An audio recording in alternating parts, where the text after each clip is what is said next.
আমি দাঁড়িয়ে দাঁড়িয়ে আইসক্রিম খাচ্ছিলাম, পিছন থেকে দুটো কাপলের আওয়াজ আসছে। তো ছেলেটা বলছে, দাও আমি ঢুকিয়ে দিই, তুমি ঢুকাতে পারবে না, তুমি জাস্ট ধরে রাখো। তো মেয়েটা বলছে ঠিক আছে, আস্তে ঢুকাবে, জোরে কিন্তু ঢুকাবে না, আমার ব্যথা লাগবে। তো ছেলেটা বলছে ঠিক আছে, আমি আস্তেই ঢুকাবো।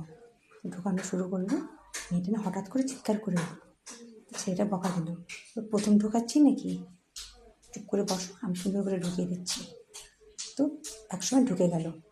তখন মেয়েটা বললো হ্যাঁ ঠিক আছে, ঢুকে গেছে।